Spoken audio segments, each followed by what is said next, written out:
All right, ladies and gentlemen, it is Soccer over there. Normally I'd be saying greetings and salutations and all that fun stuff. Rumors of my demise have been greatly exaggerated, but I appreciate everybody who's tuning in. It's going to be like all sports shows. It's going to be a little weird, and we're going to ask you guys to play along, and we're all going to kind of get through this thing together, because that's the only way we're going to be able to do it. And I'm joined this evening by my esteemed colleagues, including one who hasn't joined us in a while, man. It's pretty interesting. Jason Longshore, John Nelson, and Jarrett_Smith. Jarrett, you still with us? Yeah, I'm here. All right, look at that. How about those? How about that? Yeah, Christmas miracle on a March day. Yeah, we take what we can get around here. We take what we can get. So to catch everyone up, yes, I'm going to sound weird. Yes, I'm going to be hacking. No, I do not have coronavirus. Thought I did for a moment, but I don't. So as of last Monday, right after the show, I had a couple of coughs. Then Tuesday and Wednesday, it felt like my chest got hit by a Buick LeSabre. And then from then on, it was just an absolute just cavalcade of delights. With all kinds of crazy chest congestion and a fever and chills and aches and everything else. And then now I'm going to tell you the process that I went through, because if you guys get any of this, I want you guys to try the best you can in a non-emergent situation. Just have an idea of how it works. Called my primary care when the coughing and the fever and everything hit. They said, come in. They said, if you have a mask, wear one, don't cause any problems. Sure, no problem. Come in. They immediately did a flu test. The flu test came back positive. I was not issued a COVID test. And apparently there's a whole laundry list of things you have to go through in order to get a COVID test. But once you pop for flu, they're going to treat it like flu until other symptoms arise. So the key thing is that going forward, if it's a non-emergent situation, please avoid the ER if you can. Just take it to your primary care if possible, and then they'll escalate for you. Okay, so otherwise, we're going to try to talk some sports if we can, but I also want to talk about stuff we can do outside of everything else that we have going on right now. We're going to be, a lot of us, especially me, now I'm immunocompromised, meaning that because my immune system is currently tied up fighting the flu, even a trip to the grocery store can be problematic. So I'm trying to remember who it was who reached out and said, hey, Nick, do a cooking show. If I could get to the grocery to actually get ingredients to do a cooking show, believe me, I would. But if I have to choose between that and a trip to the ER, I'm going to just sit at home and tell you guys what to make. And then also some things that you can do at home in the meantime to kind of keep your brain working and functioning. But other than that, guys, how's the week been for you all? Yeah? Yeah. One of those. Yeah. One of those. My degree's in sport. This is a life I didn't want in my life. Yeah? My entire life has revolved around sports in general. Yeah. This is the bad place. This is the bad place. We've all made a series of unfortunate choices. I've been in contact with my family in Italy. I'm very pleased to report that they are all doing well.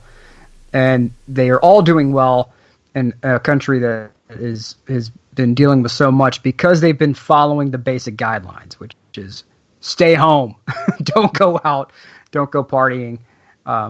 Really pay attention when people tell you that it's serious and it's nothing to joke around about. They know. So they wanted me to pass on to everyone who would be listening to this that everything will be fine just if you follow the guidelines of staying at home and avoiding contact. They have like a 1 meter zone minimum between people. That's the most you can be. They're on a meter's like what, 3 feet, roughly 3 feet. So 0.2 feet or something like that. Okay. Yeah. So I'm a little more of a stickler. I'm going to go for a 6 foot no go zone. Dig it. That's my no zone layer. If I don't want anyone violating my no zone layer. So Can you dig it?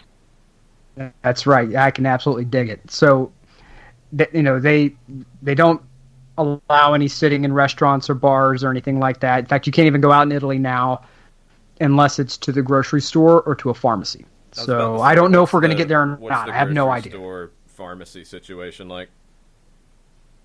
The supply lines are there. They do a limited entry. They do a controlled entry into the grocery stores. So only a certain number of people are allowed in, and it's heavily managed.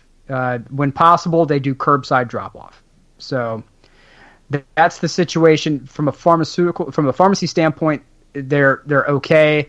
Obviously, the hospitals are radically different. The reports of triage, wartime triage, that's not unfounded. So that's it's very serious there, as you might have been able to pick up from the news.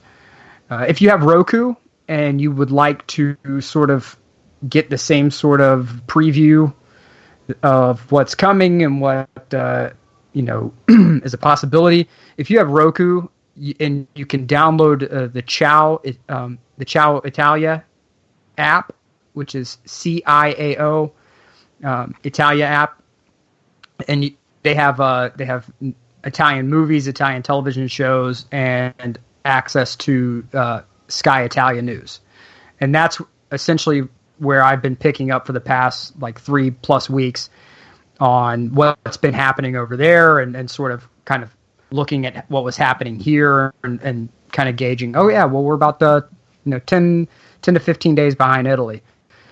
And so from a reporting standpoint, it seems like that's where we're heading, which is not the best news in the world. But if you would like to see what's happening in Italy, that's where I get my info from. I don't want to keep any information secret. If it's not from there, then it's from my family members directly. One cousin's a cop, another cousin's in the military. And so it's a different situation in the south. In Sicily, they're trying to. It's a legitimate island again. No cars are allowed on the ferries, except for those bringing food or medicine. They're really locking things down over there, and it's from by and large, the Italian people have said, "Hey, look, we tried it the other way, which was sort of like live your life bravely, and everything will be okay." It didn't work, so now we are in lockdown. It's what we have to do. The population in Italy is obviously it's an older population, one of the oldest in Europe, but at the same time, it's something where they've walked through the steps. We're going to lock down a town, a region. Now we have to lock down the country. But the people seem to be taking it in stride the best you can. So my cousins are uploading pictures of, a lot of living room forts are being made. People are creating music. People are creating TikTok videos. And, they're really making the best of the situation that they can. Obviously, we're, a lot of us are in that situation. People like myself, people who are worse than me, people who have long-standing health issues that make them immunocompromised. We are already on lockdown. We can't go anywhere. So, and I can tell you, in Italy right now, there's not even funerals. So, there's no getting around it. There's no dodging it. If you go outside, you get a hefty fine. You don't want to, obviously you don't want any part of that. So it's almost like a sci-fi movie, but real life. And I think that's what a lot of people in the U.S. are maybe struggling to deal with, is the fact that it is such a sci-fi event. Like, we've seen it in movies and television shows. We're not used to dealing with a sci-fi movie in real life. So what do we do when the sci-fi movie in real life happens? When there's some kind of crazy event. Oh, we take our phones and we go out and we record it, right?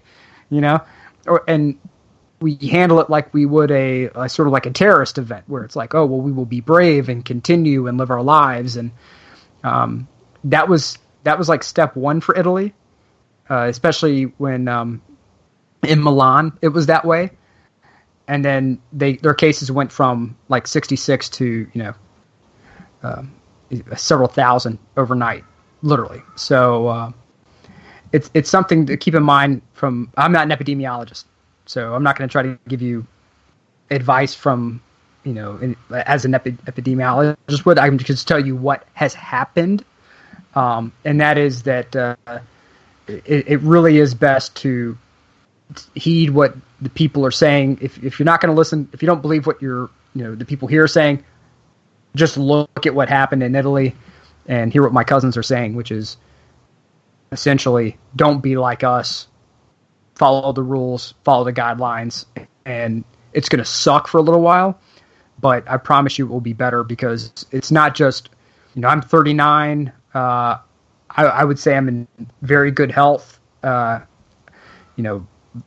Blood pressure is excellent, like 116/60 blood pressure. But now because of a flu, if I catch COVID, I'm probably going to end up on a respirator, and those are in short supply. So it's something where if you guys are out there and you're trying to live your lives, and if you're like me, I've got 2 kids. The Duchess is here at my house with me. Luckily, Jackie Fresh has been with his mom, so he's been avoiding this mess. But it's been a lot of Disney Junior today. Jarrett, you could probably sign on with that as well. It's been a lot of Disney Junior, Mickey Mouse Clubhouse, the Little Einsteins. But it's also something where we're trying to find other ways to keep Charlotte entertained. There are people out there who on Instagram, and this is one thing I want to talk about. There are people on Instagram who are artists, and they're saying, "Hey, look, I'll do a family-friendly art class from this time to this time. Just tune in, and we'll learn how to draw faces. And tomorrow we're going to draw houses." And there's one thing that I would like to tell everyone out there is that there's so many times. And guys, feel free to chime in on this, where we've sat across from someone who has talked about, they have like a corporate 9-to-5, but they have some sort of talent that you would have never known about. And they're like, "Oh yeah, I do this and this." And, whether it's like sewing or crochet or painting or something. This is your time. There are literally no barriers to content creation anymore. Like, there's no producer who's going to say, "No, that doesn't really work for our audience." YouTube will take anything. Instagram will take anything. So if you have a talent and you have time, display it. It's good for you to get in that mindset. It's healthy for you to find that creative outlet. It's great for us as parents because it's somebody besides us. I don't have a lot of hair, but if I had hair, but you're pulling it out like, "Kid, come on, let's stay focused." And for those who are school age, they have to. Essentially they're in a homeschool situation now, and they're used to having, 15, 20, 30 of their friends surrounding them at all times. So, this is an opportunity. And the only reason I think in this mindset is because when I was deployed in Iraq, our base was an island. We could not leave the island. We could only, you could go anywhere you wanted in that little island, but you couldn't leave it. And 100 yards off the base was like this forbidden paradise.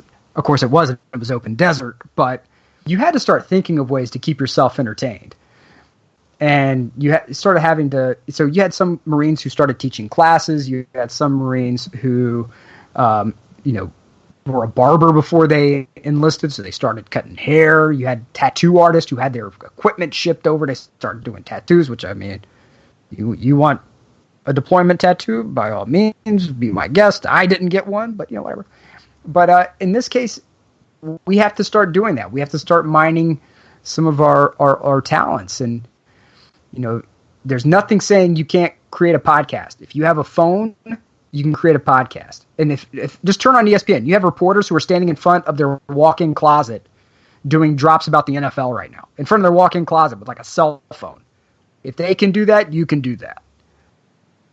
And let's find ways of being creative and keeping people engaged. It's going to be very easy to become locked away in our homes, and because some of us, I mean, how many times, guys, have you heard, "Wow, soccer is what gets me out and gets me engaged, and talking to you guys and people who've come up to us at Brew House. I don't get out much, but I try to come up here when I can. This is that time where we got to reach out and do Google Hangouts and or do Facebook video, like Facebook Hangouts or anything like that. But it's time for us to start. Let's start trying to lift each other up, create some content, have some fun with it, and see what happens. Look at Italy. That's what they're doing. Like the guy who put on the horrible wig and did like the Italian DJ at the stove, flicking his light. That's still one of the greatest videos I think ever. You mean that wasn't you? No, it was not me. I wish to God it was, but it was not me.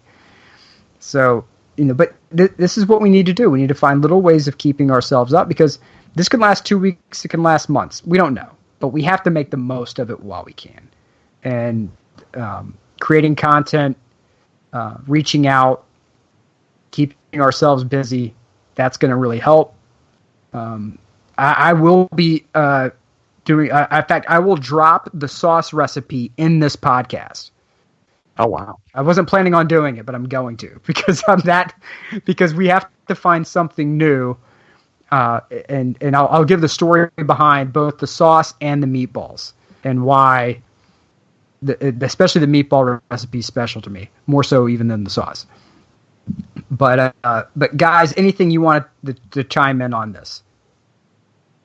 Well, I mean, one of the cool things that has come out from it, you'd mentioned viral videos and things like that, and I think that specifically with the resilience of the Italian people, you've seen Instagram videos where the opera singer goes out on his balcony and has gone out each night of being locked in, and he'll sing a different song, and folks would reach out to him and they would ask, well, why are you singing different songs every night? And he says, well, it's a different audience every night. And so he goes out and does a different tune every single night. And I thought that was really cool. And then there was the other video that popped up where you had the entire, you had the two high rises going back and forth singing Volare to each other. And it turns into this incredible concert of everyone in those communal moments, Nick, that I thought was really cool and emblematic of Italians, where they're doing that kind of stuff. And I just thought that it was some really cool things where people have come together in these moments so far. It is. And I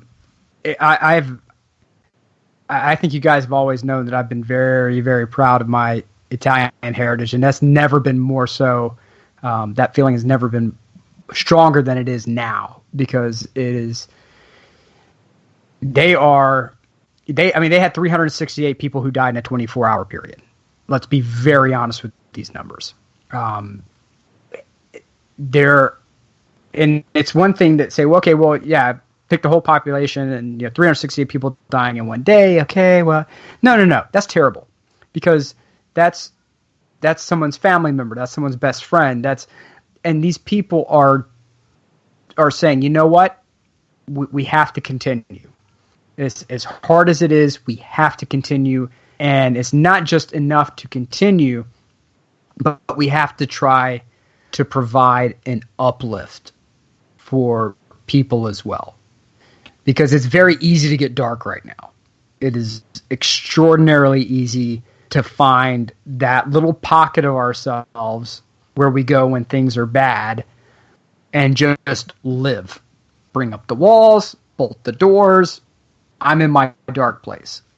Well, we have to try to help people who have a tendency to do that and really help ourselves from going there. Because we all have it. It's not like it's person A has this dark place and you don't. We all have it.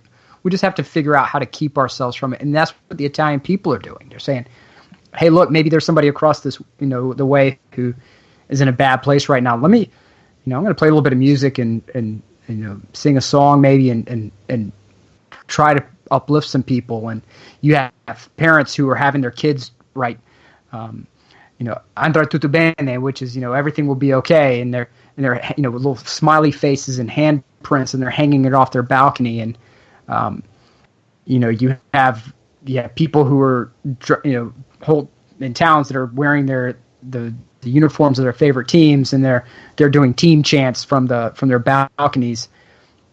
And yes, in Georgia, you're not going to get that balcony experience, but at the same time, it's we have to maybe we do hangouts instead, right? Where you know what, I'm going to do a hangout, and this is what I'm going to do today, and let's get weird, and it just takes 5 minutes, No, I don't think anyone's up there, reciting King Lear from the balconies yet. Maybe once we start having these videos come out of England, maybe we'll get there. But right now we're getting opera, and I'm 100% here for it. So I'm not singing, Nick. Nope. Well, look, you have a lovely singing voice, Jason. I just think that. Oh, wow. I think we should absolutely hear that singing voice when we. When did you hear This is that? a news flash. And who did you hear that from? And who lied to you? Hey, look, if, whatever we can do to make this happen, Jason. I want, we may need to get a little song happening. Well, I mean, it looks like we're going to have a lot of time, so who knows what'll happen in a few weeks, but probably not.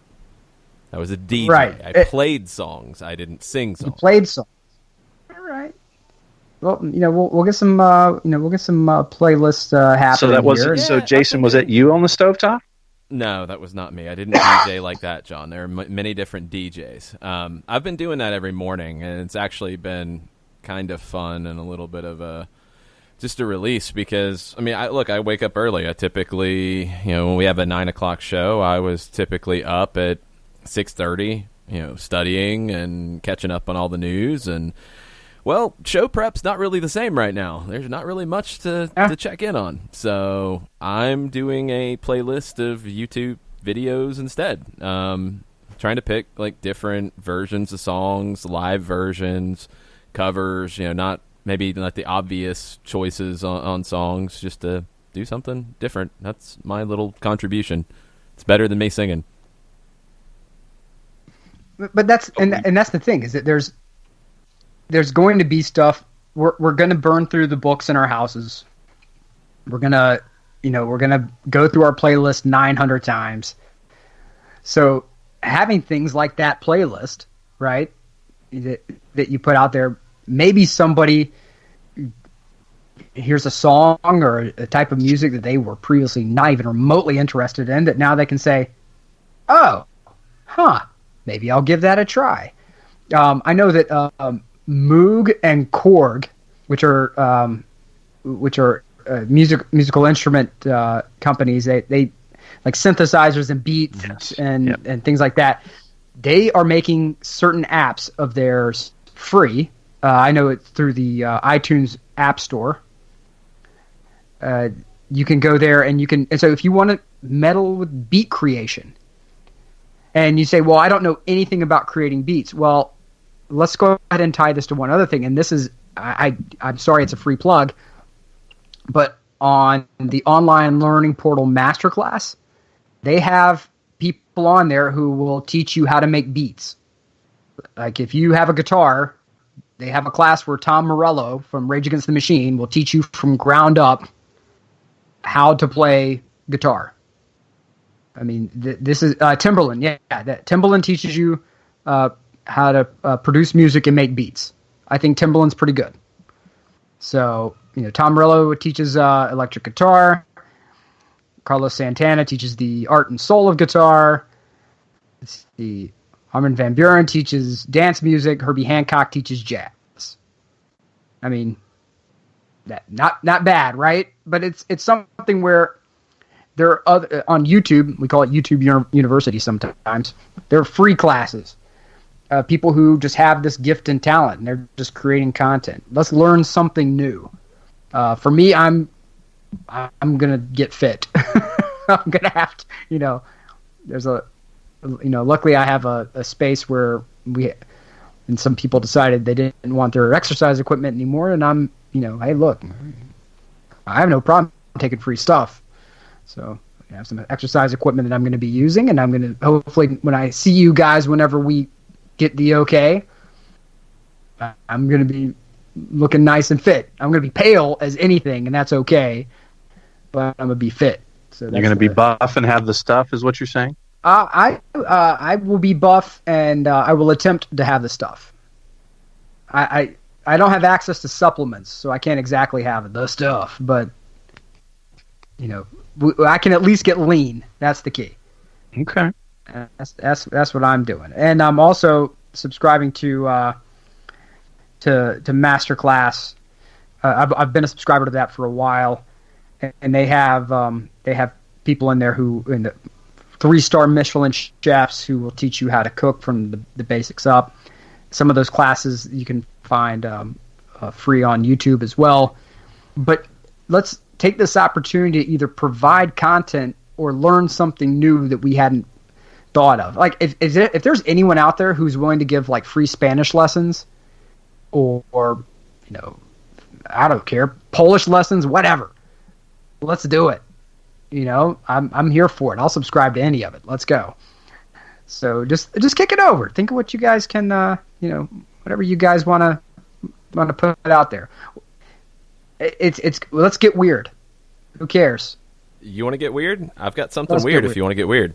Let's get weird. All right. Oh my God. We actually have some news. David Ornstein in The Athletic. Exclusive. UEFA to demand £275 million to postpone Euro 2020 by a year. To demand? Demand. Yes. They're meeting tomorrow. European football's governing body will demand compensation of about £275 million from its clubs and leagues to postpone Euro 2020 by a year in response to the coronavirus pandemic. That's what UEFA is estimating it will cost to push the European Championships back by 12 months to June 2021. There are emergency meetings tomorrow with European football stakeholders, and that will confirm that the tournament will be delayed for a year. Yeah. You are getting one pinky dime from me. Be Atletico Madrid. Like, what did they say? 35% of their team has just tested positive for COVID? Wasn't Atletico, Valencia. Valencia, excuse me. Yeah, so Valencia. And you're telling me that not only do I now have to worry about my team having this, now I got to worry about paying you? I would tell UEFA where to go and what horse to ride in on. You want Super League? This is the number one way to get it. Because you're not getting any money out of Italy right now. Now, Tariq Panja with the New York Times just tweeted, UEFA emphatically, and he said, won't use the word here, denying reports that claim the organization will seek €300 million from clubs and leagues as compensation for postponing the European Championships. Yeah, I wonder how that worked out. Strongly denied it, or they're not happy it got out. I don't know. Yeah, I'm going to lean toward we're not happy it got out. That's a complete guess on my end. I hate to be jaded, but yeah, one of those things. Look, this kind of stuff's going to happen. You have businesses right now, and it's not just the mom and pop businesses that are trying to figure this thing out. Large corporations are going to struggle with this too. We have not had this kind of stoppage since World War II. Yeah, and I don't even think it's going to end up comparing to this. Yeah, I mean it's a global shutdown, and that's There's a friend of mine was talking about manufacturing and how we had this weird conversation about how the U.S. became the manufacturing monster that it did out of World War II. He said, well, just keep in mind that Europe's factories and Japan's factories were completely flattened. China was still very agrarian at that time. So you had two places that were building things, the United States and Russia, that were not and most of Russia was completely walloped. So who's building stuff? The U.S., right? Well, you had a whole economy built off of that. Well, now everyone stopped. So what's coming after this? And that's not to raise alarm bells. It's just that some things are going to be radically different after this. And it's going to be interesting to see how that works out. It's sometimes it can work for the better. Sometimes, not. Industries are going to change.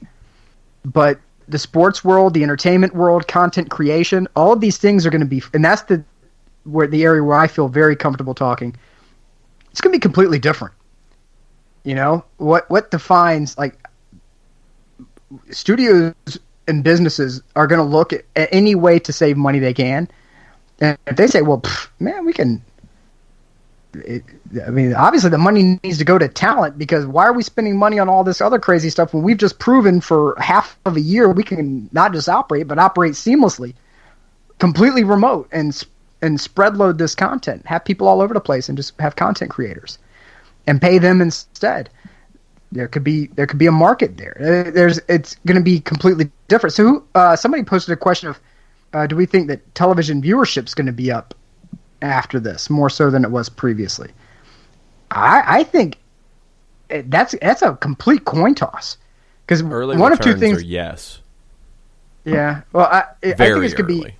be. Yeah. When it comes back, and they do behind closed doors, right? We're gonna go to the land of make believe right now, because that's all we have to go off of. If they do closed door games, viewership is going to be through the darn tootin' roof, right? Mm-hmm. You can only watch so much, recycled content before you're like, okay, I'm going nuts here. But to that point, when I was overseas, it took about 2 weeks to get something from the U.S. to Iraq, and my ex-wife would send me copies of Falcons games on VHS. And so we had obviously known what the result of the game was. But actually having that video in front of us, no one left. No one would leave the room when we were playing it, because it was, it was just something that was so new and wild to us, to like, oh my God, we actually get to watch football. This is nuts. I think you're going to have something very similar happen, where even though it's going to be weird, like WWE is doing events behind, with empty arenas right now, and it is the weirdest darn thing that I've ever seen in my life. But we're watching it. But it's fresh content. It's fresh content, and I'm like, yeah, this is really weird, but I'm watching. And good on them for trying it. Heck, as long as you can do it, do it. But I think it will spike initially, but I'm wondering what's going to happen when people are able to go outside for the first time in God knows how long, And that's then there's no telling. There's no telling. Everything is completely unpredictable. Yeah. Hey, all right, John, we've got a little Mondays with Reddit. We might have a theme song. Mondays with Reddit. Yes.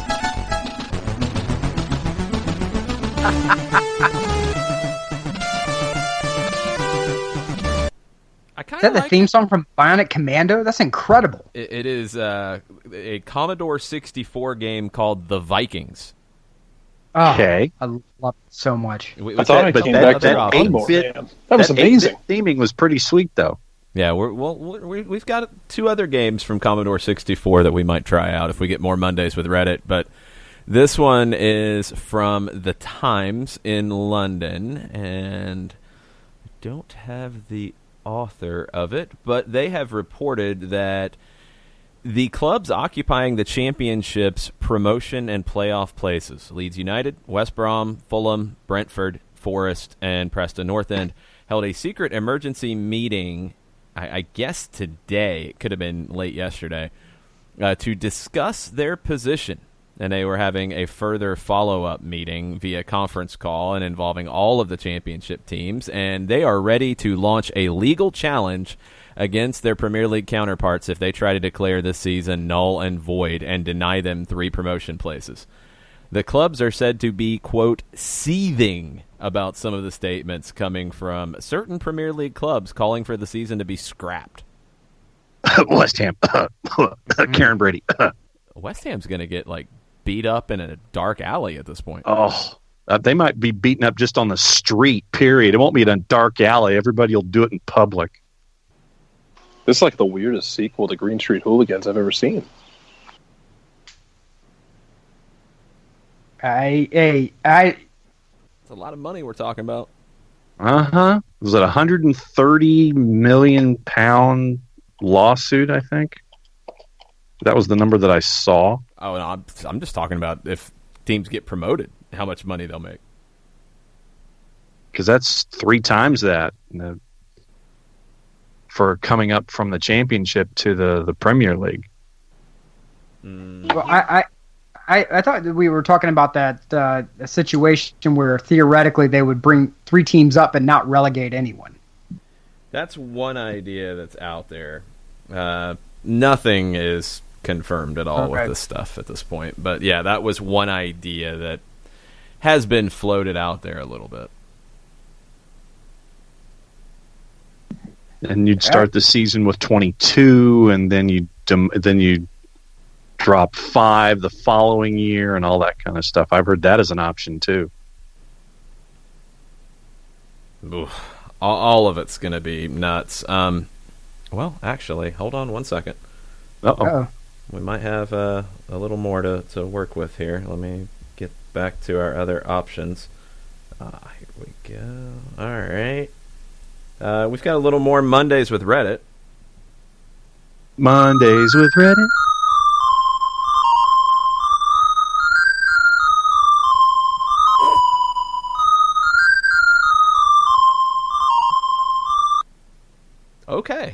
Okay, what's that one from? Right. That one is Fire Lord from Commodore 64. Man, okay.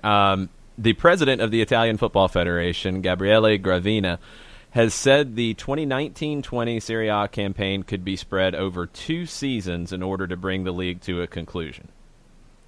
So everything's on hold till April 3rd right now, and at an Italian Federation meeting on March 10th, they confirmed the option of holding playoffs to decide the champion and relegated teams was being considered, as well as declaring the current standings as final or not declaring a champion at all. It's looking, obviously, more likely that the games will be suspended longer than April 3rd. There's 12 rounds of league action left to be completed. 8 teams have 13 games left. Gravina said to Radio 1, "If it isn't possible to bring the leagues to a conclusion, we will opt for other decisions. It isn't ruled out that the current season could be spread out over 2 different seasons. I understand that there's a lot of curiosity, but today nobody is in a position to say what our future holds." I am trying to figure out what that would look like. This is amazing that all these European countries are just kind of trying to piecemeal this together and coming up with plans as if like Argentina and Mexico don't just play Calvin ball every season anyway, just for fun. No, Mexico isn't even in the same conversation as Argentina. I mean, Mexico is 3 totally year vanilla aggregate compared to Argentina. Argentina's still thinking they're going to play right now, okay? That's how ridiculous Argentina is. Yeah. Yes. Italy's going to have. First of all, if anyone in Italy who thinks that they're going to be ready to play by April 3rd is no, that's not happening. I think that is not even optimistic. I think whoever believes that's going to be the case is drinking Drano recreationally. They're not even remotely. Based on where they are currently with mortality rate, June. I think that's what they would have to pick up the season in June. I just don't think there's any other way around it. And that's just because of not only the spread, but also just the resources that are currently being put into no player. You have players right now who are testing positive. They're not going to be match fit, which means that any players who have tested positive on teams that are in the relegation zone have a legitimate argument saying, we aren't physically ready to play and we will be relegated if you were to make us play tomorrow. Teams that are on the edge of the Champions League, that have it's the same argument because one player, two players that makes the difference between the Champions League worthy team and a relegation worthy team. So I don't think there's any way in the world they're ready until June. It's going to be different everywhere, and you're going to have, yep. I think, built-in ways to slow it down once you even get started again, because you're going to have, after this gets whatever, at least to the point where normal life can kind of bounce back, you're still going to have reoccurrences. And then what? Are you going to stop it again, or are you going to put a team into quarantine and have them miss games? I mean, what are you going to do?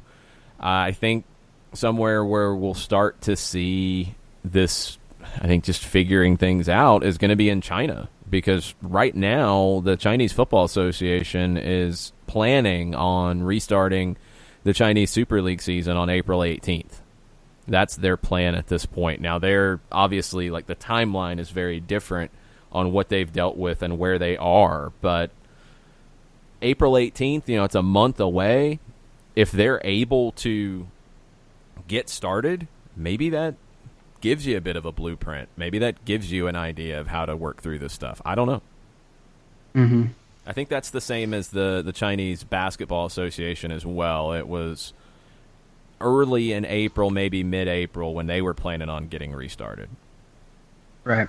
And as I think everybody is looking at China right now, not only from a quarantine perspective, but also from a reopening perspective. Not only just for the sports leagues, but from restarting your basic infrastructure, your industry, your economy in general. How do we restart after this?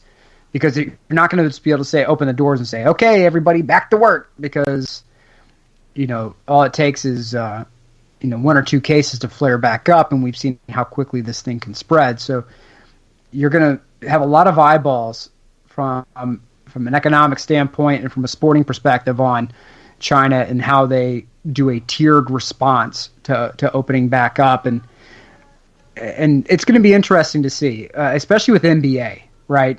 When the NBA decides how they're going to move forward, MLS right behind them. Baseball, when does baseball? Because they're going to have to do a new spring training, right? I mean, It takes them about a month to get everything dialed up. So there's going to be a lot of starts and stops to any sort of sport going forward. In fact, there's going to be a lot of starting and stop from information in general. That's one thing that I saw with Italy as well, that, one day it was, hey, look, we're okay. We've got things lined up. And the next day it was like, well, no, actually we don't. So we're going to shut everything back down. So it's, just kind of every news report that comes out, sort of take a breath with it, because you'll drive yourself nuts if you take every headline that comes out with like a set of bricks. You're gonna drive yourself nuts. So, all right, we've got one more. We've got one more theme we're gonna sample here right now. I think the Vikings are winning. I think more so. Mondays with Reddit. Mondays with Reddit.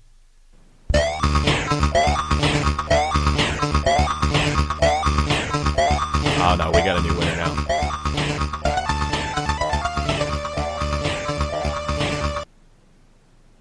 What shooting game is that? Thing bounces back, Commodore 64.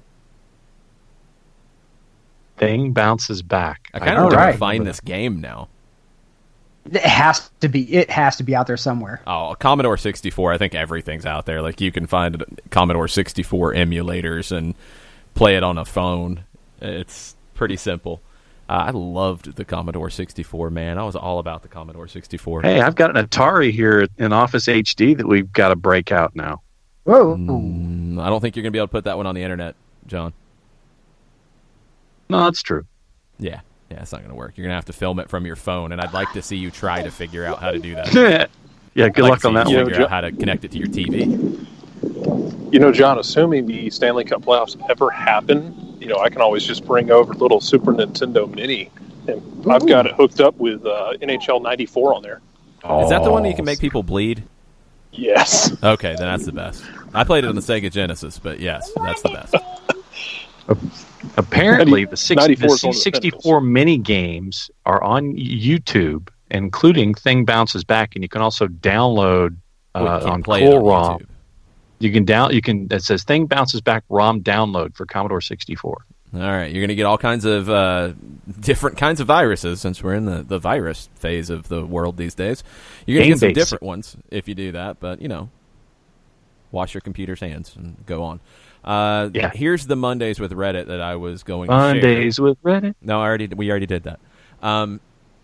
At Lord of Milan, which is a film and a book based on the amazing life and times of AC Milan's founder, Herbert Kilpin.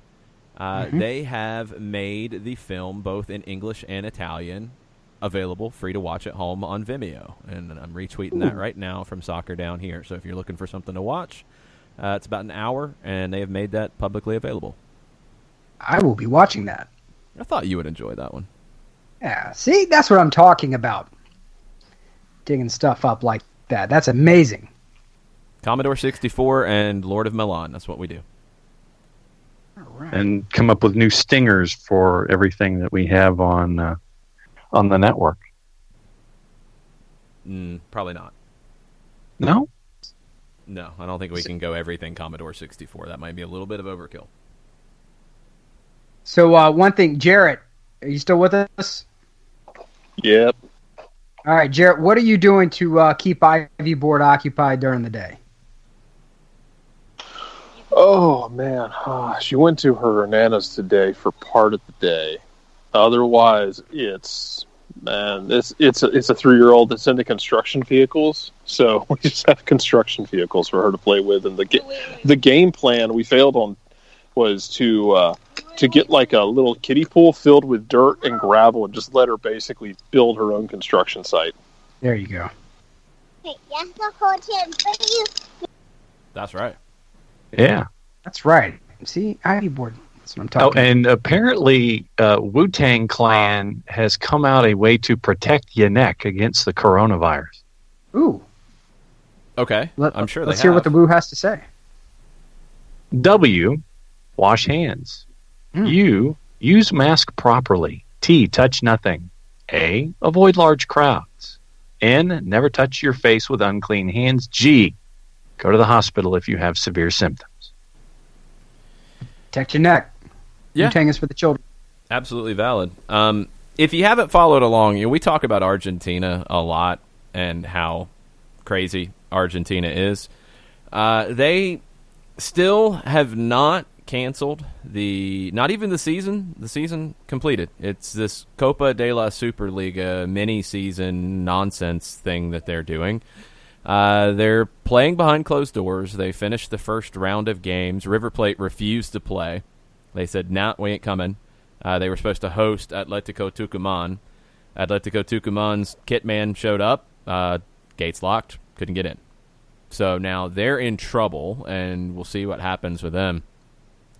This is how ridiculous it is. And you're getting Argentine players from around the world like reaching out and saying, like, stop being stupid, cancel the games, stop it. Julio Falcioni, who is the manager of Banfield, he said, I had pneumonia and cancer. They gave me chemotherapy. I'm a very high-risk patient, and on Friday I had to work. It was him at Banfield and Gimnasia. It was him and Maradona on the touchline, and neither one needs to be out in public right now. Falcioni said, Maradona's immune to everything. Well, he might be. That's true. It would be the ultimate test, but I don't want to see it go that way. Falcioni said, we went out to play because they told us they were taking our points. You had to meet with the players, not with the leaders. So the players don't want to play. They're being forced to play. It's ridiculous. River Plate was the one who probably had enough cachet to say, no, we're not doing it. And we'll see what happens. But right now, they have not canceled yet. It's ridiculous. So part of that you mentioned, the behind closed doors thing, is the thing I'm waiting to see when we get to that point.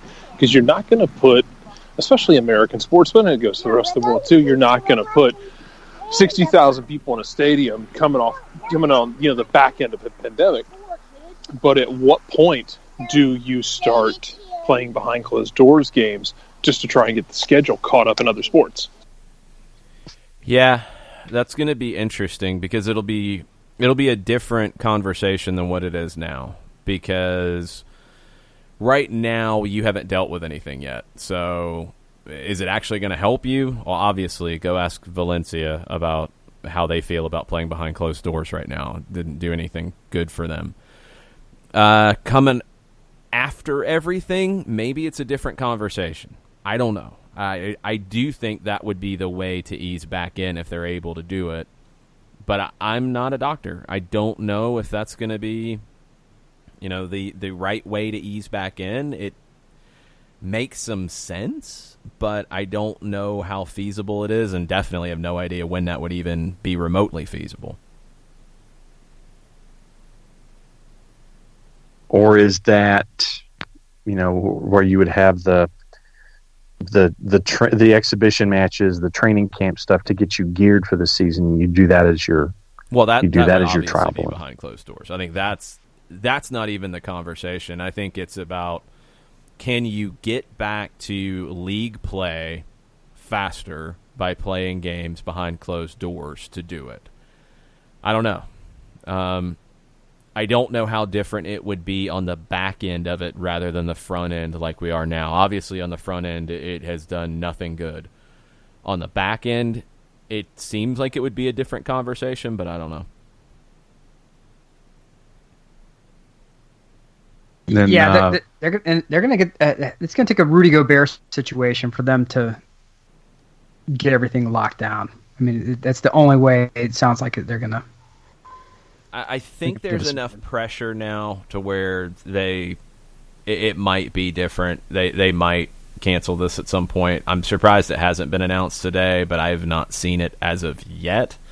There's been a lot of speculation that it's imminent, but it has not happened, at least last time I checked, although Te'ise has been very busy in the last hour, and I don't think there's been...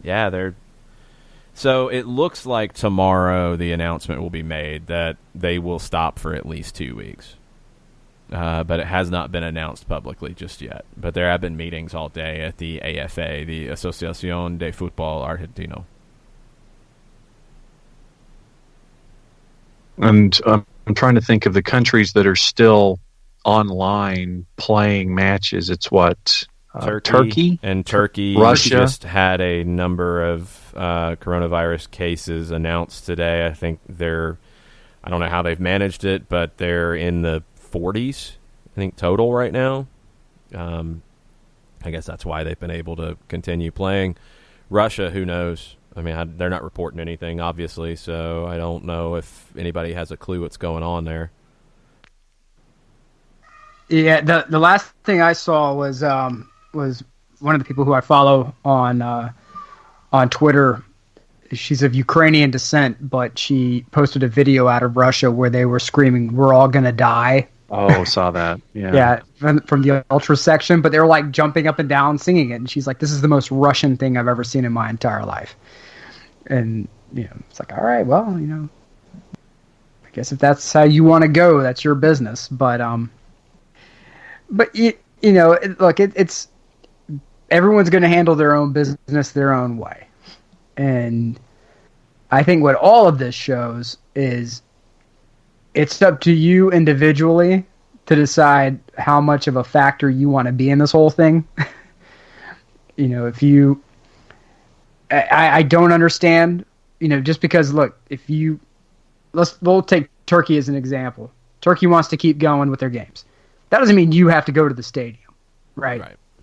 You can look at the news and see what's going on and say, yeah, you know what? I'm going to make an informed choice, and I'm going to sit my butt at home, and I'm going to take advantage of the fact that there's no line to the bathroom, and I'm going to, drink my own beverage of choice and watch from the comfort of my own home.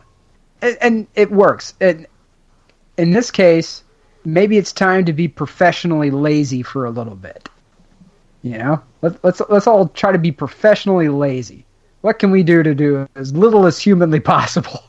for just now. Just hang out.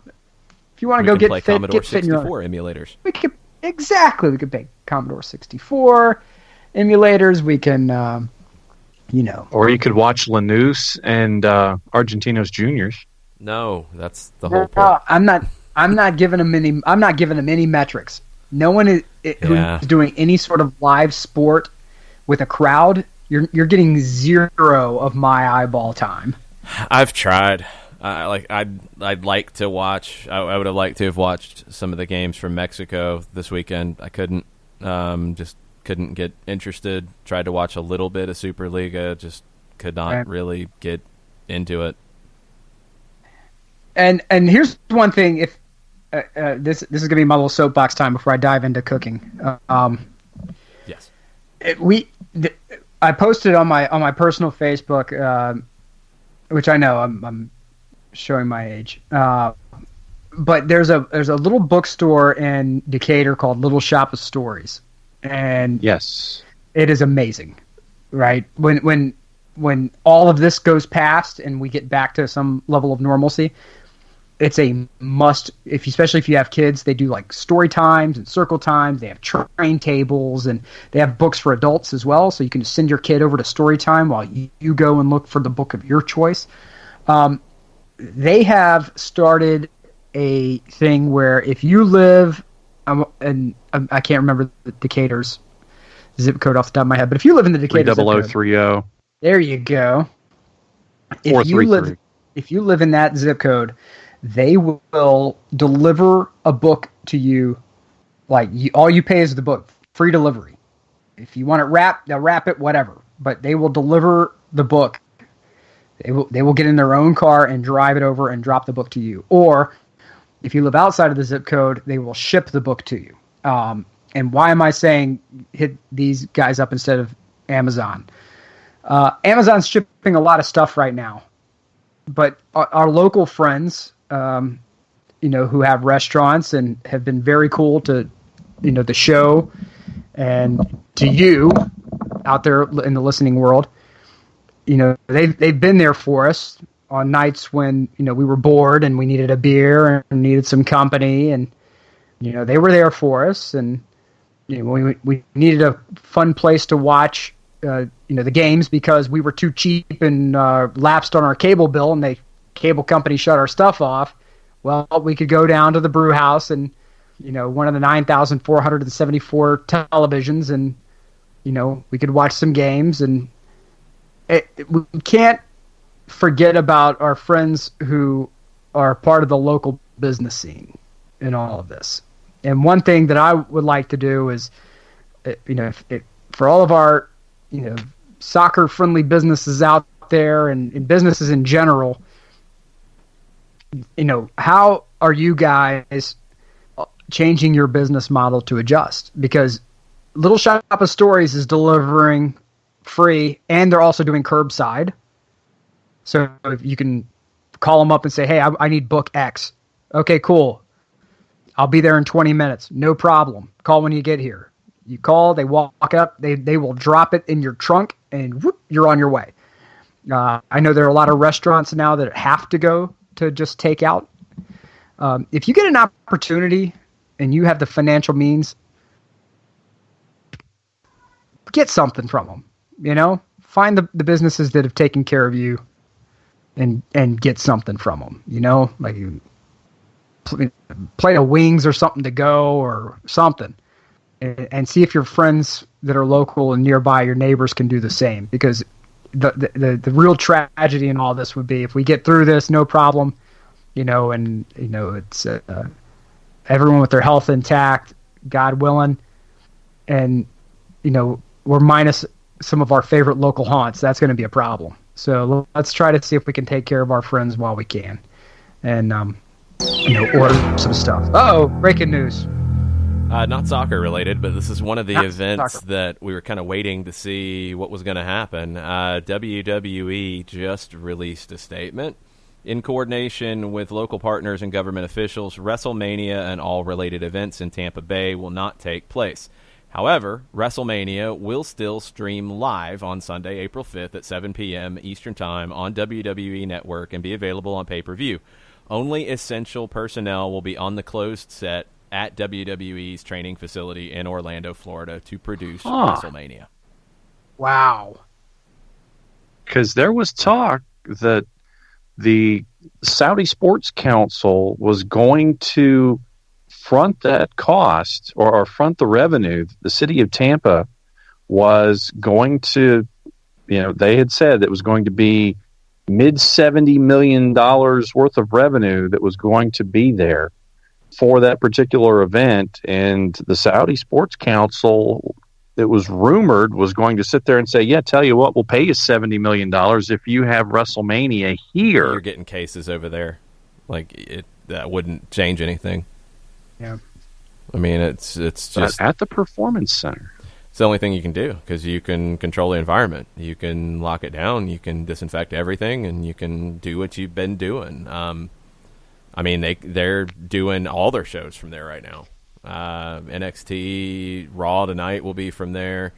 Everything is from there because they can't even use the venue at Full Sail University where they usually do NXT because of these concerns. So, I mean, it is their building, and they can control everything.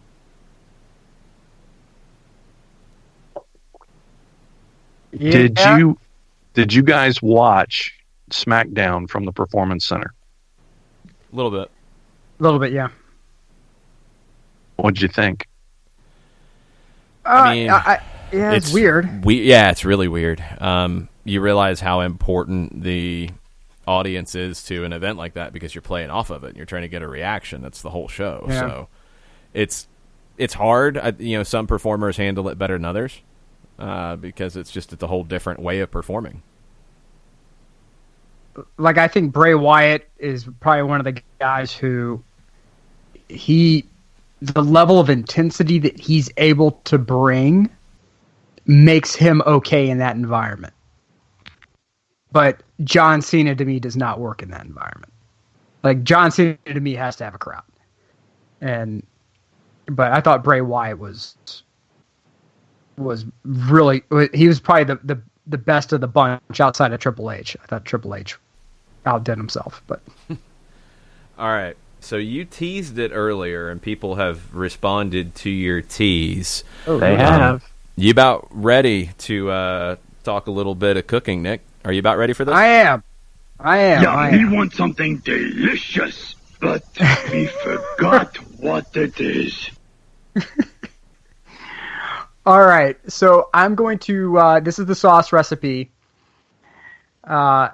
I would love to have accompanying video with this, but obviously I can't get out of the house, so it is what it is. Take notes. This will obviously be uploaded to the podcatcher, so you'll be able to rewind it and go, play it back, whatever you need to do. All right, so here's what you're going to need. And I'm doing sauce and meatballs, all right? We're going to do sauce and meatballs. So you will need, just follow along, 3 cans of whole peeled tomatoes. I don't have time to peel tomatoes, and I doubt especially if you have kids at home, I doubt that you have time to do that either. So I use organic whole peeled tomatoes, 3 large cans. And yes, we're making mass. Then I would recommend 2 bushels of Italian parsley. Anchovy paste. That's the secret ingredient. Anchovy paste. And I know I can feel all the eyebrows that just shot up.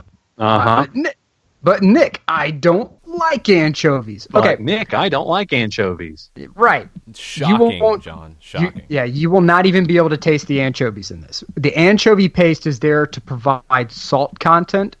So many people will try to salt their sauce, and they put a little too much in or too little. I found that anchovy paste really provides a fantastic salt substitution in there. It provides a bit of a salty flavor to it without being overpowering. In no way at all do you taste the anchovies in your sauce. It does not occur. It's not there.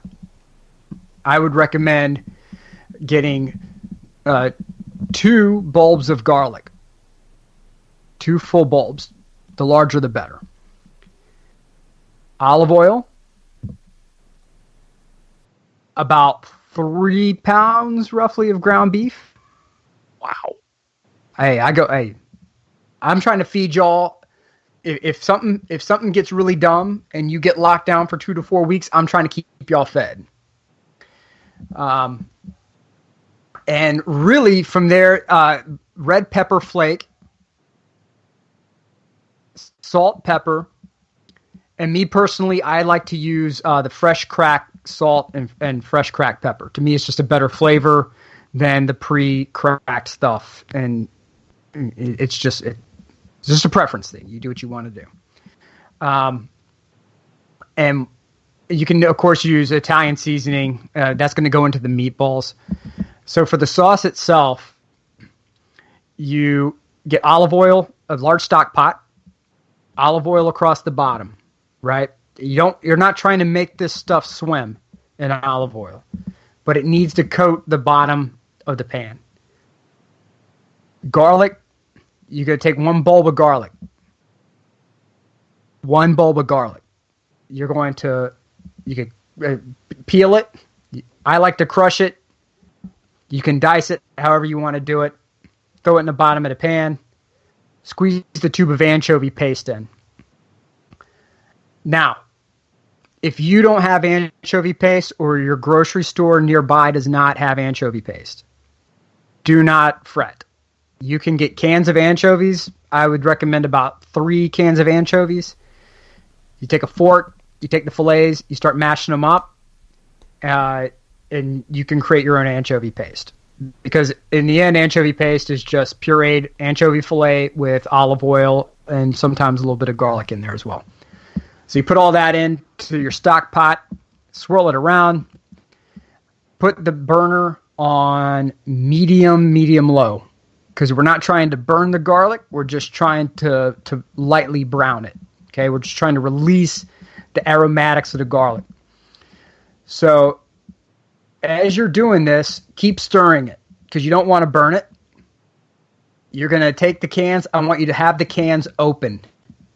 Have them ready to go. Because if something happens, you're not paying attention, to the sauce, to the base for a minute, and the kids are running around, and you need to dump these things in quickly, right? And you don't want to alter your heat too much because if you start playing with the heat, it's not going to cook right. Just trust me. Have them open, and then when it starts to brown, pour the cans of tomato sauce in.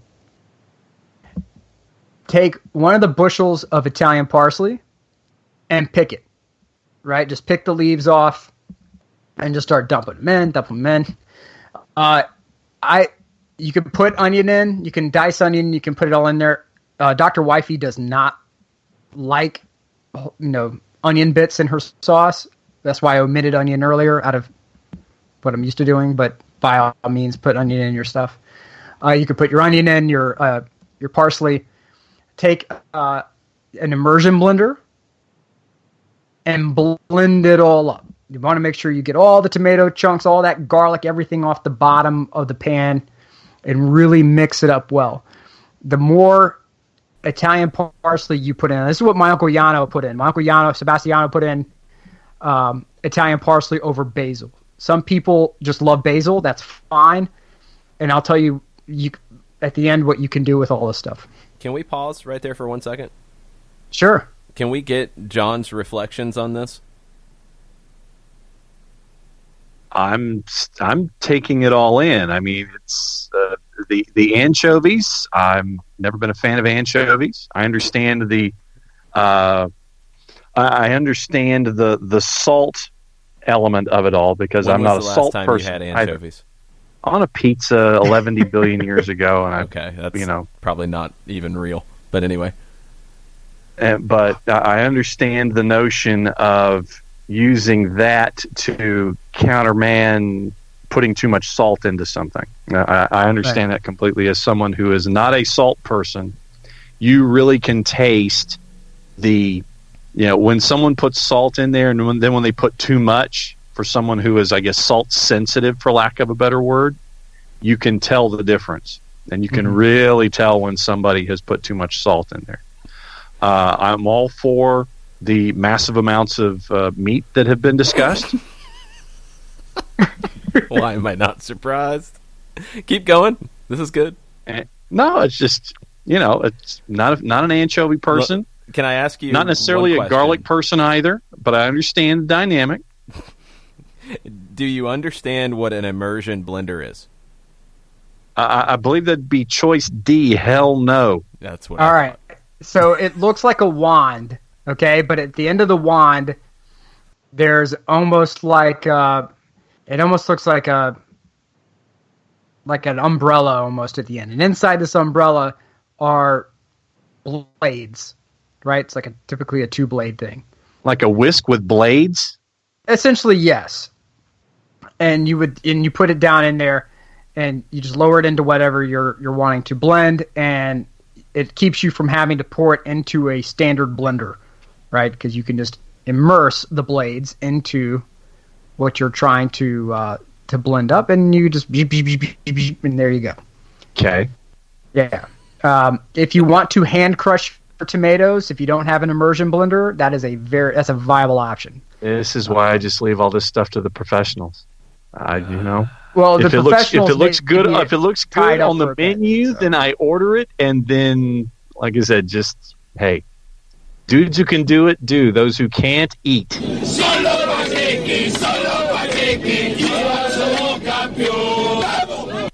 right, Diego. And you can get that T-shirt at the Soccer Down Here Teespring site. That's right. That shop is open for business.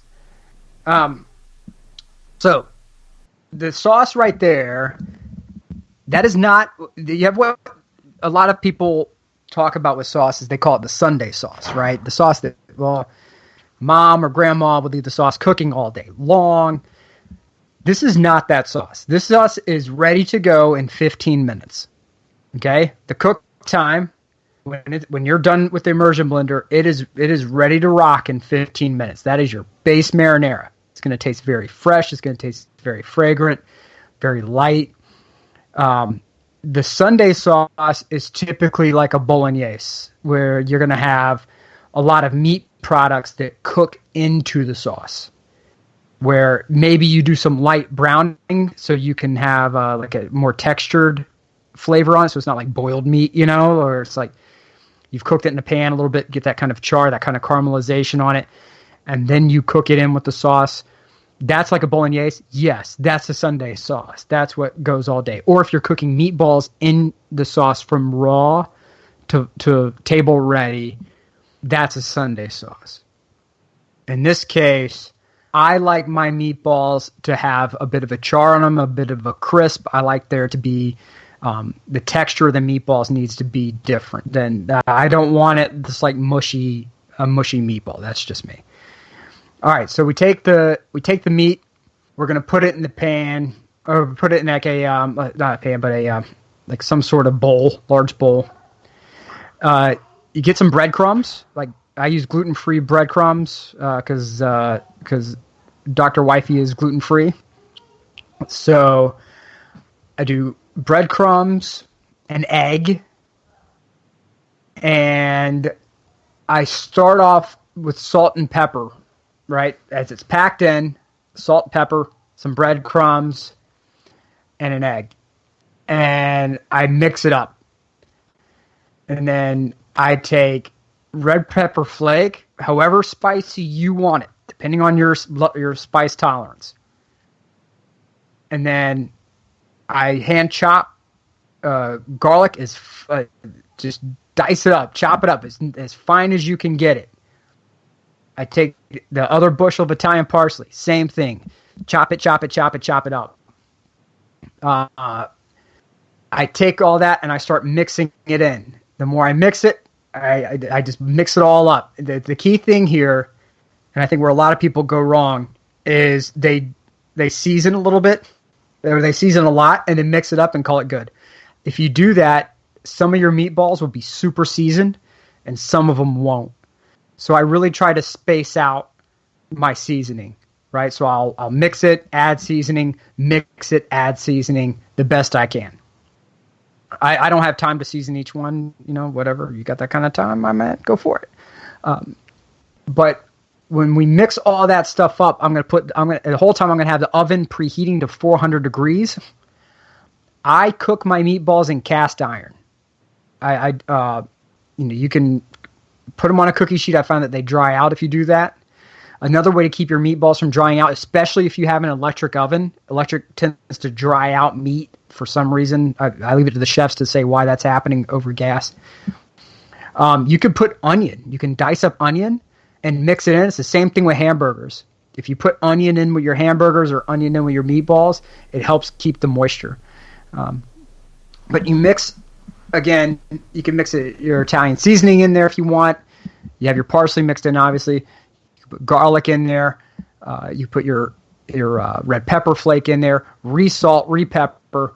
Mix it all up generously. Your hands are going to be absolutely disgusting by the time this is all done. Deal with it. You're going to form the meatballs.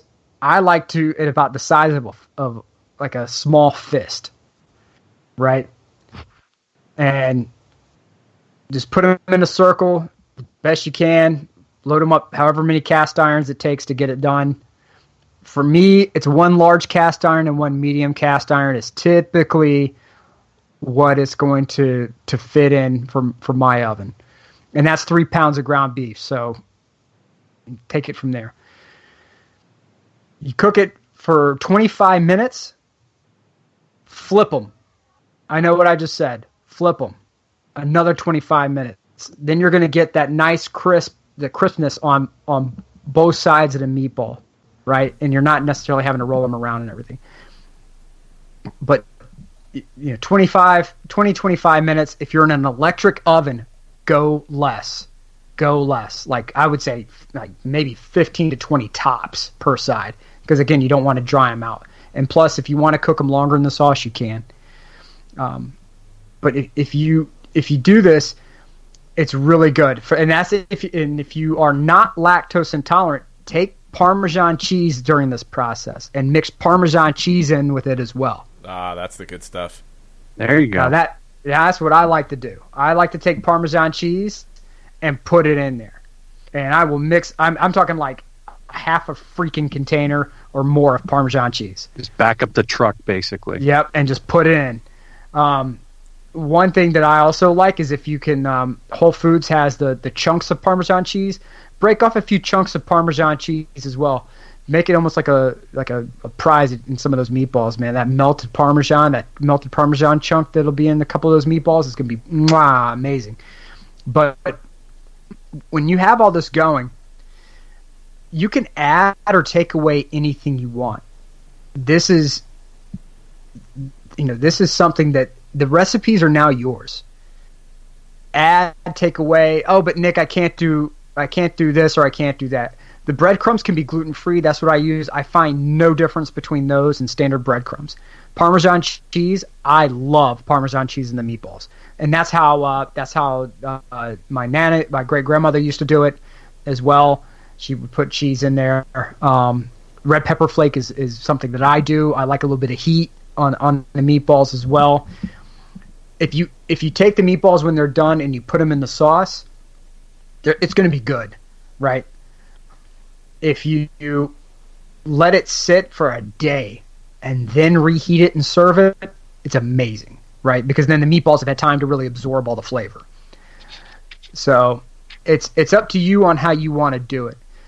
The reason why I do 3 pounds of beef, 3 cans of tomatoes is because I'm trying to feed people as long as humanly possible, as inexpensively as possible, and I'm trying to maximize what the chefs call yield, right? How many plates can I get out of this right here? So when my great-grandmother, she and my great-grandfather, they immigrated from Sicily. They ended up at 409 East Jones Street down in Savannah, right? There's a 2-bedroom house. And they had like 8 kids in a 2-bedroom house. A couple of the older ones, they joined the military, they moved out. And then my great-grandfather passed away from a heart attack. He was a sculptor. He was a stone cutter, and so my great grandmother had to sell off his tools and his art in order to keep the family fed. And so you didn't have money or the ability to go places and do wild, crazy things and eat fine meals. You had to work with what you had. Now, spaghetti and meatballs is not an Italian meal. It's not. I mean, like if you go to Italy now, they have spaghetti and meatballs on the menu, but it's an Italian American meal because you couldn't go buy steaks for the family. You had to add protein to your dishes. You had to find ways of making these meals stretch and fill bellies, right? So my grandfather, who was the youngest of these kids, was super athletic. He was a boxer. He needed a lot of food to keep that engine going, even though he was like a flyweight. He was like a 115, I think so it was like a flyweight, yeah. And this is something where if you make these dishes for your family, right? You make the spaghetti and the meatballs, right? It's something where you can feed your family for a while, because that was the intention of the dish, was to feed it, was to make it stretch. And this dish is now yours, okay? There's nothing special about it. I guarantee you there are some Michelin-starred chefs who can teach you all kinds of crazy secrets. But when I feed my family, this is what I'm making. And when our friends come over and we share a table, this is what we do. And I've yet to have any complaints about my spaghetti and meatballs. And this dish is yours. You can alter it however you want. Change it anything you want with it. You want to omit the anchovies because you can't eat it, or you just refuse to even interact with the anchovy paste. That's fine. Go for it. All I'm saying is, for my dish, the way that I make it, the anchovy paste is critical. It's the secret ingredient. It's what makes it work. Because there's so many flavors that it brings with it. Now, the sauce itself is just a base. It's a base marinara. If you wanted to, one thing that I like to do, especially around Christmas, where the Sicilians, we do the Feast of the Seven Fishes, you can go and buy a bag of seafood medley from like Whole Foods or Trader Joe's. You get a box of seafood stock and a lemon. You take the seafood stock and you pour about half the box of seafood stock in to your sauce. Squeeze the lemon in. Obviously thaw the seafood and then put the seafood in. And you have a wonderful seafood stew now. The sauce is obviously going to be thinner. Everything else with the sauce remains the same. But you're going to have that wonderful seafood flavor go with it. If you have seafood that you need to cook and you're trying to find a way to stretch it out, this is another way to do it. And I would put red pepper flake in that sauce too if I did, because it just provides a nice bit of extra flavor to it. So this is something where... Is all of this going to help you in your mission to be the next Buff Bagwell? No. It means I'm going to have to do a hell of a lot more work on the treadmill.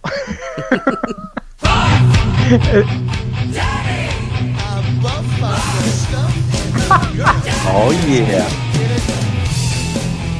This is the worst thing ever. Oh wow. Oh man. So we got to get Nick the top hat now. No, we don't. But this is stuff that when I was in my 20s, I could not boil water. Like I could not cook to save my life. And John, can you boil water? I can burn orange juice if given the opportunity. What? There you go. Why? That's just how talented I am. I could probably. Why would that even be near open flame? You see what I'm getting at here. Well, the thing is, John, is that this recipe is unbelievably easy to make. Because there's nothing heavy. There's nothing measured. It's just like I like less garlic than what Nick's talking about, so I'm only going to use a half a bulb of garlic, where Nick used a whole bulb. I just want to see John peel garlic. There we go. We can send a video to John teaching him how to do that. No. I think what needs to happen is the video needs to be you on a speakerphone telling John how to do this and him trying to figure it out. That is must-see TV. Yeah, that's the video that needs to happen. That's must-see TV. That's scary. That is Monster Chiller Horror Theater is what that is. Mm-hmm. It really shouldn't be. Oh, But it is. make that sauce. Let me know what you think about it. Alter it, tweak it however you want. Switch the parsley out for basil. I like the basil. I'm a basil guy. Yeah, there are a lot of people who do. I think that there's something a little light and sort of it's the freshness of Italian parsley really is something where it just works for me. Right. Basil may work for you. Change it. It's yours. And when you make this dish and your family's like, what in God, where did this come from? You can be like, it's mine. What's up? What's up? It's mine. What's up? Yeah. Just go ahead and claim it's yours.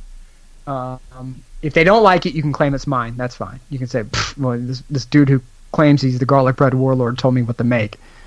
But this is something where people are going to buy, especially now, because people are convinced that you have to buy everything in the store in one clip. Jeez. They're going to buy a lot of pre-made tomato sauces.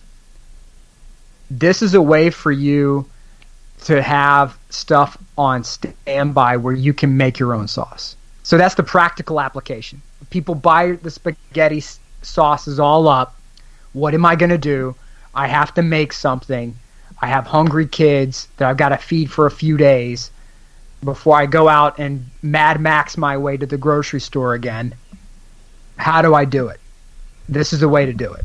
As we go along, buy like jarred sauce at this point. And I mean, even if you don't have time, and this is very easy, but even if you are like, you know what, I just want to do something simple, you can make a good sauce with canned tomato and the right seasoning and do it that way. It's better than the jarred stuff.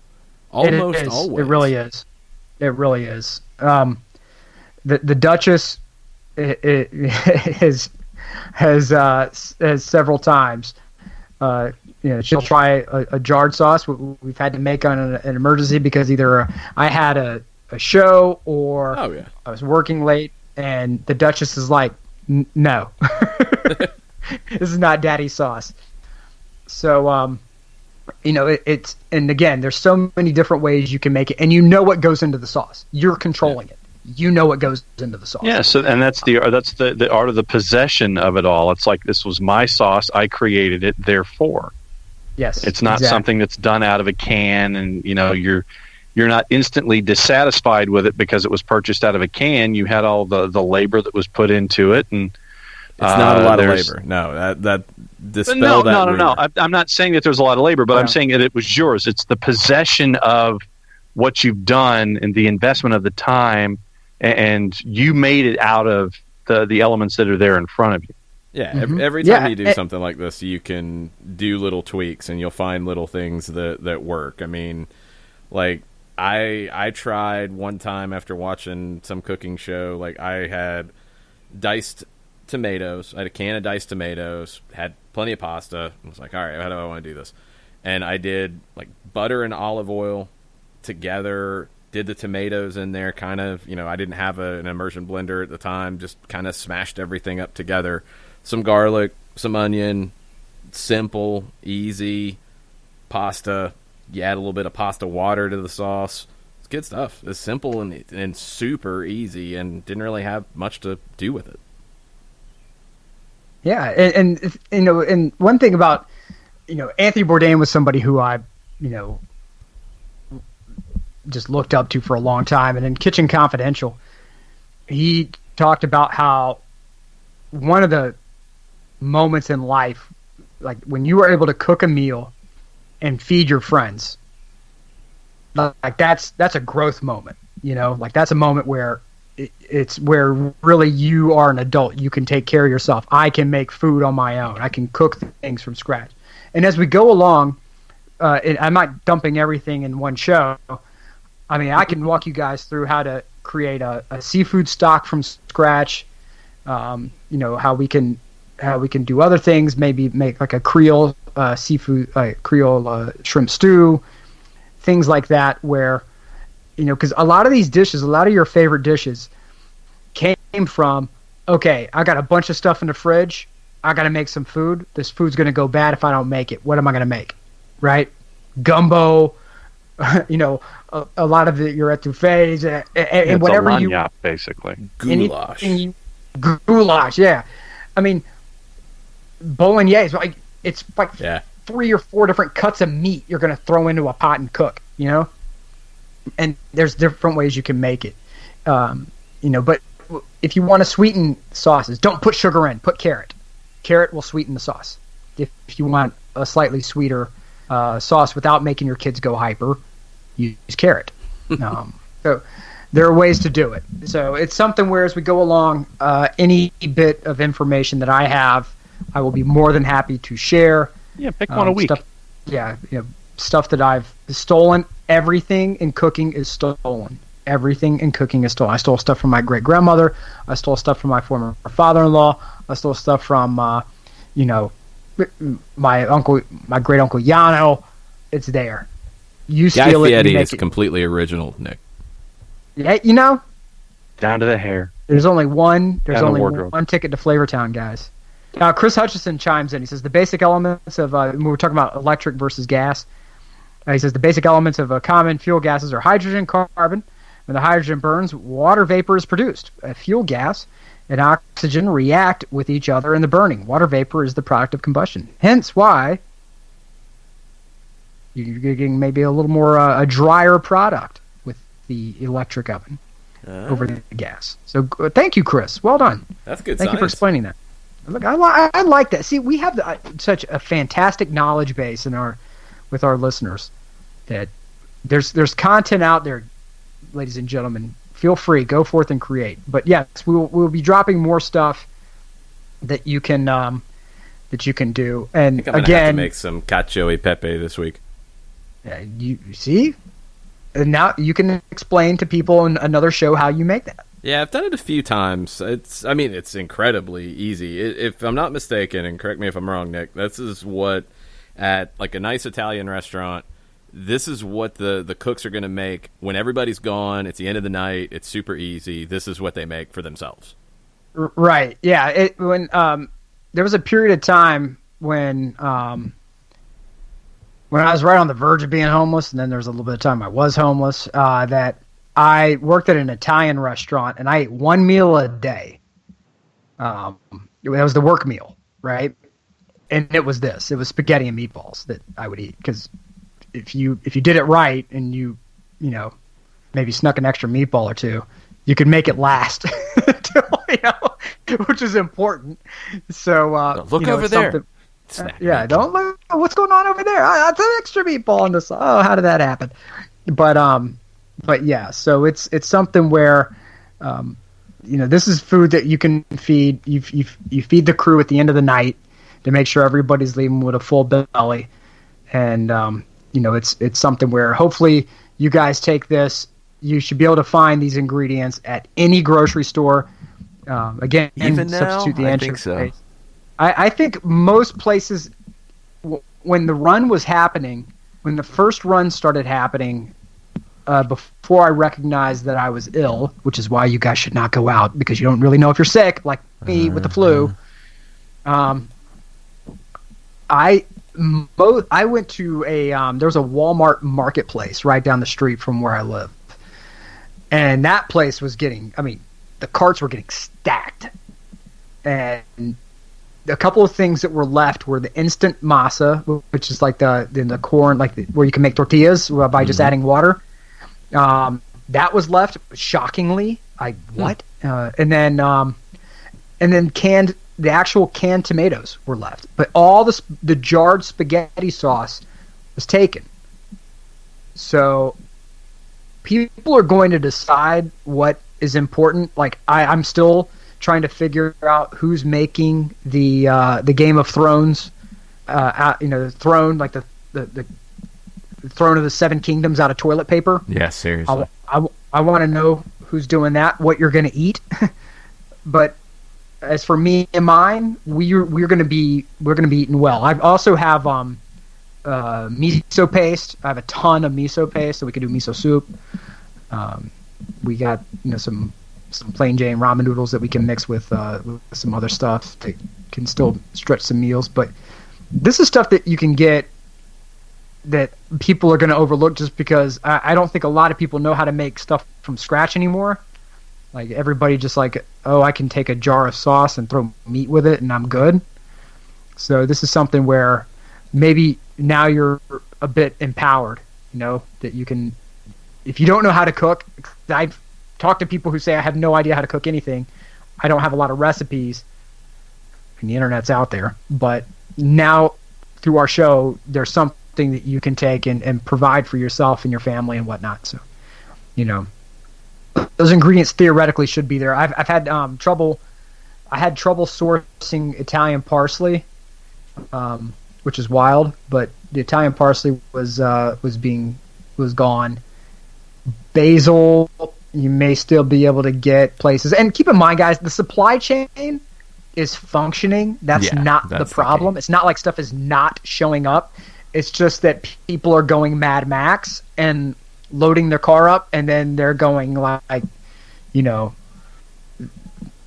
they're going full of Morton Joe and running the vehicles across the desert, loaded with 16 cases of hand sanitizer and 47 boxes of toilet paper. So, best of luck if you're one of them, But that's essentially that's what I'm hoping, is that out of all this, maybe from our show you get one thing where you can maybe help your family out a little bit and help other people out. Share your content, share your knowledge, help someone learn something new. So I'm going to request that you put this in an article. So type it up, send it. We'll put it up on the website. So people who maybe need a little bit of a visual backup after hearing this, that'll help a lot. Yeah, I'll type it all up and I will send it over. I gotta make sure it'll be a little later tonight though, because I've got to make sure that I get the munchkin to bed. Yes. Here in a little bit, but we're not going anywhere, Nick. No. Yeah, no. I know. That's the whole thing, is the content from us as a network. It's going to keep coming. It may not all be soccer content. Oh, Red Cardinal News. But I am reaching out to other people, to chefs. I'm reaching out to anyone out there, who has experience and maybe scraping some meals together that are really tasty out of next to nothing. Then, we'll figure out a way to get your recipes up, get them posted, and try to help people find ways to do one thing: eat well, because Burger King's open, McDonald's is open. That doesn't mean you want to eat it every day. No. So how can we help make sure that people are eating healthy and increase yield? If you come from there are families, people who come from families where money was there's some economic challenges. I promise we learn yield. A little backstory on me. At one point in my life, me and my mom were splitting TV dinners. We had nothing. And I remember for me it was Salisbury steak. That's the one that me and my mom would split a half. I was like 2 or maybe 3. Split a Salisbury steak, and I would have a little bit of ketchup and a little bit of mashed potatoes. And I'm telling you, I know what it is to come from economically challenged situations. If any way that we can find ways of increasing yield, so that way when you make a grocery run, it's efficient, right? You know exactly what to grab, and you know how long it's going to last. That recipe that I'm going to post on the site, and what I just gave you just now. I have found that feeding a family of 3, Jackie Fresh does not eat this. I have tried. I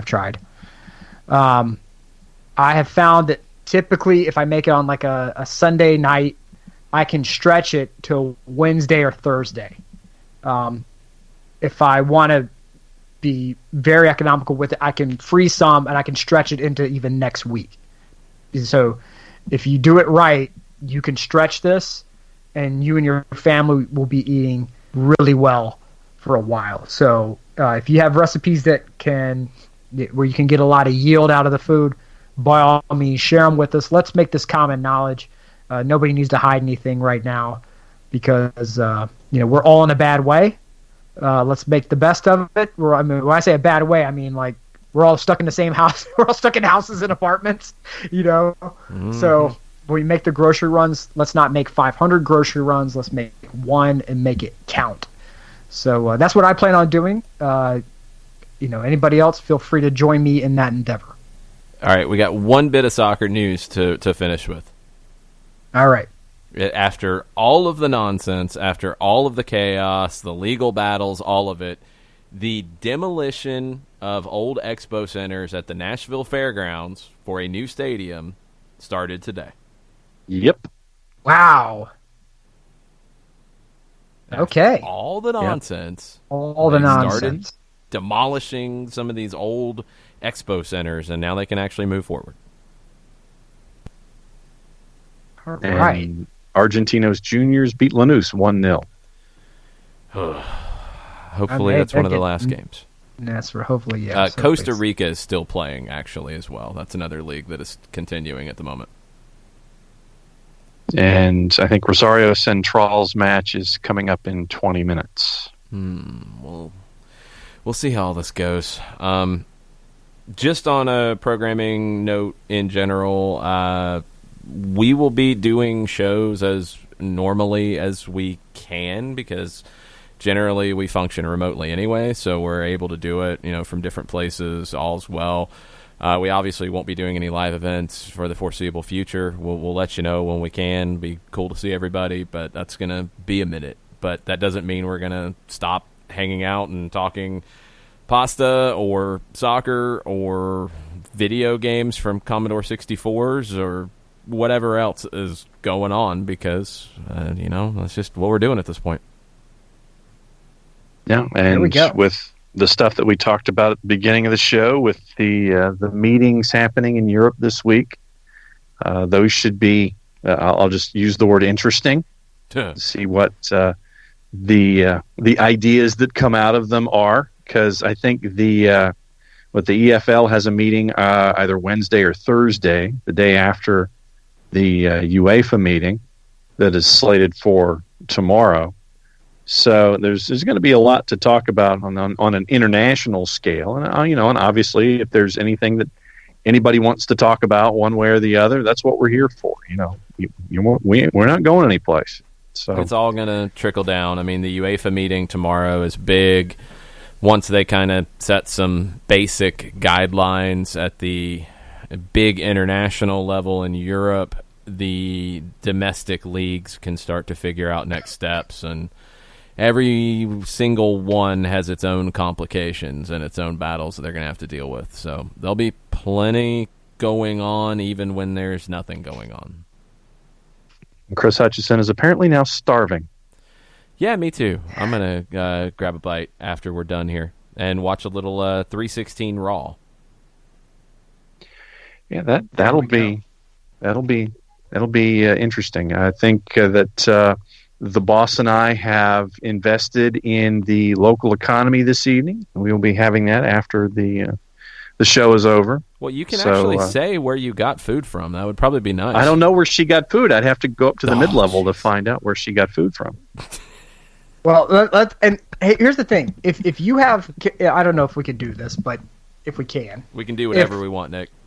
All right. If you are a business that is open for takeout that was previously a largely sit-down restaurant, well, I would recommend that you start putting out there, hey, we're open for takeout, so people know to come by and visit you, and then please people go visit. And if you make my sauce, I'm going to claim this the last time I'm claiming the sauce before I officially hand it off to you. It comes with a debt, and that is that if you make this sauce and there's someone nearby who is immunocompromised and can't go out and can't have stuff necessarily delivered, it would be great maybe if you dropped a little bit of a pasta and sauce for them, so that way they can eat well and they're not just completely trapped inside.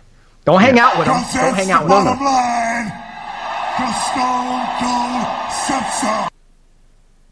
That's right, Yes. Stone Cold. Just drop it But, off and share the goodness. Yeah, but I do know that Wahoo Grill in Decatur has now shifted to doing pickup and doing that kind of stuff. They will walk it out to your car. You do not have to come inside. And it is a stellar restaurant. But, yeah, sure enough, they have now decided that they're going to do curbside pickups and things like that. And East 48th Street Market and Deli in Dunwoody, that's over up near Jet Ferry. They are doing curbside as well. And Charlie, who runs that place, is just a saint of a man, just a saint. Every time we go in there, he's handing my daughter cookies, and his whole family, they run that place, and I've known him for years. They're doing curbside, and they do pizza kits as well, so you can make your own pizza, and that's something else we can talk about later on as well.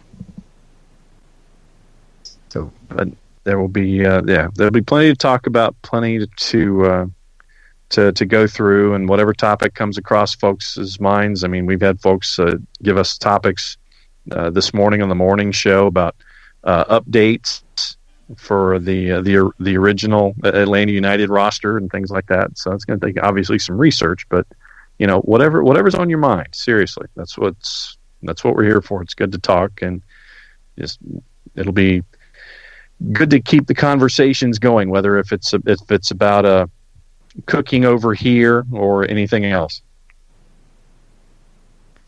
Stone Cold cutting promos on Raw 316. There we go. We will go ahead and let's call the show at that. And here's the thing. Here's what I would like to do is that because I know that content is going to be, if we can do more of these, we will. As time allows, maybe some hot drops here or there. I'm going to try to get the content going back now that I'm starting to feel a bit healthier. And now because, well, obviously, what else are we going to do? But we're going to keep the content going. That's the main thing. Just because our entire network was started off around soccer doesn't mean that's all it's going to stay. So stick with us, please. Absolutely. We got a ton of stuff coming. We're going to figure out some different ways to interact with y'all. So thank you for your time. Thanks for people listening live. Thanks for people checking this out later. Thanks for people writing down feverishly all of the ingredients and getting ready to make some sauce. There you go. And Pizzeria Zuri, they're delivering within 5 miles up and coming. So there you go. For people on the sticks. All right. Enjoy the sauce, ladies and gentlemen. It's yours. It's yours. Please make it yours. And until next time, mucha, mucha euro, y'all. Much love. All the lira.